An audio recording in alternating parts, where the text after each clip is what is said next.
తురుము పెట్టుకున్న కొబ్బరి, మామిడికాయ వేసి పోపులో వేసి వేయించుకోవాలి. ఇప్పుడు వేసిన పోపు అటుకుల్లో అలా వేసేసి మెల్లగా కలుపుకోండి. అటుకుల పులిహార అనేది అది కొబ్బరితో మామిడికాయతో చేస్తున్నాం కాబట్టి ఇది చక్కగా నైవేద్యానికి, మన కృష్ణాష్టమికి, అలాగే రానున్న వినాయక చవితికి కూడా చేసుకోవచ్చు.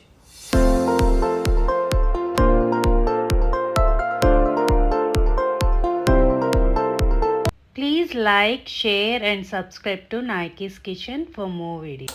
అటుకుల పులిహార సిద్ధం చేసుకోవడానికి ముందుగా ఒక ప్యాన్ స్టవ్ మీద పెట్టుకొని వేడయ్యాక తగినంత నూనె పోసుకోవాలి. 2 నుంచి 3 స్పూన్లు నూనె వేసుకున్న తర్వాత పల్లీలు, కొద్దిగా జీడిపప్పు వేసి దోరగా వేయించుకోండి. అవి పక్కన పెట్టుకున్న తర్వాత పోపు సామాన్ వేసుకోవాలి. ఆవాలు, మినప్పప్పు, శనగపప్పు వేసుకున్నాను.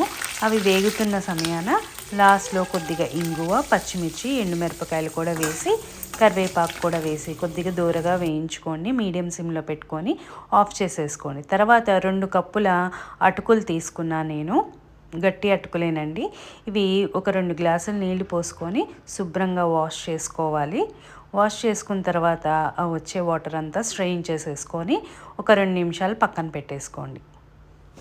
కావాలంటే అటుకులు ఒకసారి పిండేసేయండి. నేను చింతపండుతో కాకుండా మామిడికాయతో చేస్తున్నానండి. ఒక మామిడికాయ తీసుకున్నాను, చెక్కు కడుక్కొని శుభ్రంగా చెక్కు తీసుకొని ఇలా చూపించిన విధంగా తురుముకుంటున్నాను. అలాగే పచ్చి కొబ్బరి కూడా మిక్సీ పట్టి పక్కన పెట్టుకున్నానండి. ఇప్పుడు వేయించిన పోపులో కొద్దిగా ఉంచుకొని అందులో కొద్దిగా పసుపు, ఉప్పు, మనము తురిమి పెట్టుకున్న కొబ్బరి, మామిడికాయ కూడా వేసుకొని ఒక 2 నిమిషాలు ఫ్రై చేసుకున్నాను. అవి ఫ్రై అయిన తర్వాత మనం నానబెట్టుకున్న అటుకులు ఉన్నాయి కదా, స్ట్రెయిన్ చేసుకున్నవి, అవి కూడా వేసేసుకొని ఒకసారి పక్కకి స్టార్టింగ్లో వేయించి పెట్టుకున్నాం కదండి పోపు, ఆ పోపు కూడా వేసేసి కింద నుంచి పైదాకా స్లోగా తిప్పండి.